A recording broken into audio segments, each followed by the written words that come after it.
Queue culture, strict lines in America versus the creative crowd shuffle in China. Picture this. You're at Disneyland in California.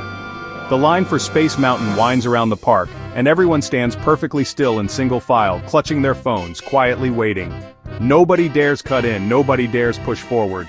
People treat the line almost like a sacred contract. Now hop on a plane to Beijing. You're at a train station before Lunar New Year. The ticket counter opens, and suddenly the crowd begins a slow-motion shuffle.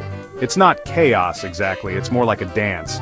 People lean forward, nudge sideways, slip into small gaps. Somehow everyone ends up at the counter, but not necessarily in the order they arrived. Welcome to the great queue culture clash, America's rigid lines versus China's creative crowd shuffle. America, the sacred line. In the US, the line is law. Americans are taught from childhood that fairness means first come, first served.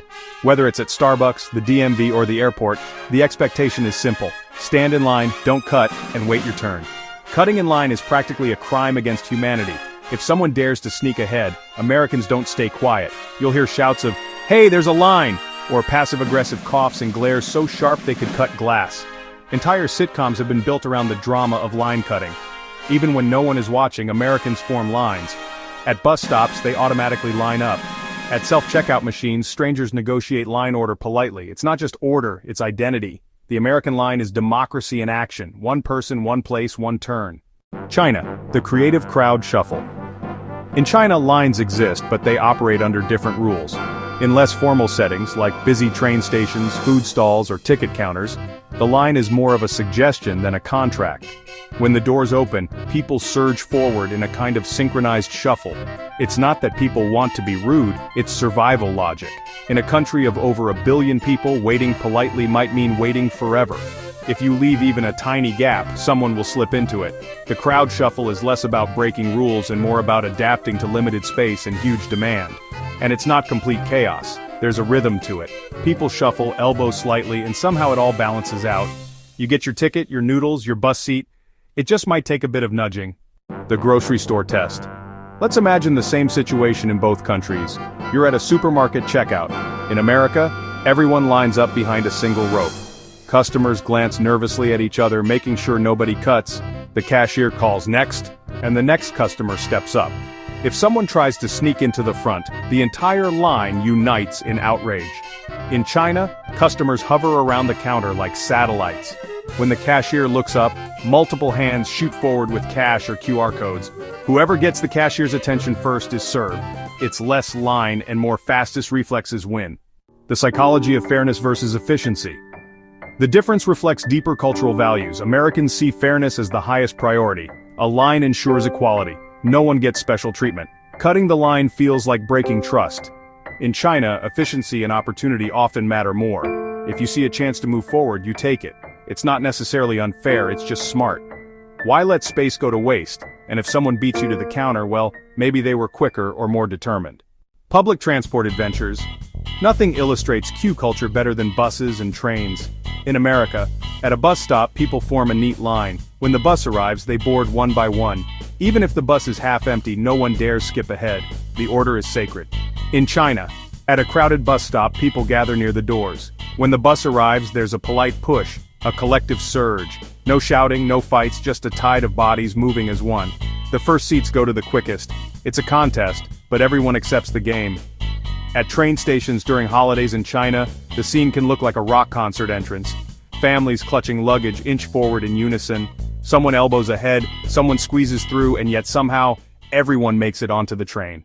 Queue etiquette at theme parks. Even in theme parks, the culture clash shows. Disneyland US, waiting in line is part of the experience. People bring snacks, games, even portable fans. Lines are long but orderly. Everyone agrees, no line, no ride. Shanghai Disneyland. Lines exist, but some guests may hold spots for entire families who later join in. Others may shuffle forward at every gap. Foreigners gasp in horror, but locals shrug. It's normal. The unwritten rules. Both systems have unwritten rules. In America, never cut. Hold your spot. If someone's confused, explain the order. In China, stay alert, fill the gaps. If someone squeezes in, let it go. Arguing only slows you down. Both sides see themselves as logical. Americans think, lines keep order. Chinese think, why waste time standing still? Cross-cultural comedy. Now imagine a cultural swap. An American in Beijing waits politely behind a line that doesn't exist. Locals shuffle past, and by the time he reaches the counter, everything's sold out. He leaves bewildered, muttering, "But I was waiting my turn." A Chinese traveler in New York tries to hover near the front of a line at Starbucks. Instantly, 10 people shout, "Excuse me, there's a line!" Embarrassed, she retreats to the back, wondering why Americans are so uptight about standing still. Generational shifts. Younger generations are bridging the gap.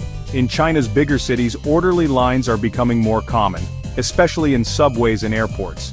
Campaigns encourage wenmingpaidui, civilized queuing, and people are responding. In America, meanwhile, the rise of self-checkouts, mobile ordering, and delivery apps is reducing the need for physical lines altogether. Some Americans are even forgetting how to queue politely, scrolling on their phones, missing their turn, or arguing over who's next. Symbolism beyond lines queue. Culture is about more than waiting. It symbolizes how each society balances order and opportunity. In America, the line reflects democracy, fairness, and personal space. Everyone gets their turn, no matter how long it takes. In China, the shuffle reflects adaptability, resourcefulness, and collective flow. Everyone gets through, but the path is flexible. Neither system is better. It just depends on what you value more, fairness or efficiency. Conclusion: lines versus shuffles. At the end of the day, standing in line isn't just about waiting, it's a window into culture. In America, strict lines show how deeply fairness is valued. In China, the crowd shuffle shows how people adapt to scale, speed, and opportunity. So, next time you find yourself in a line or a crowd, look around.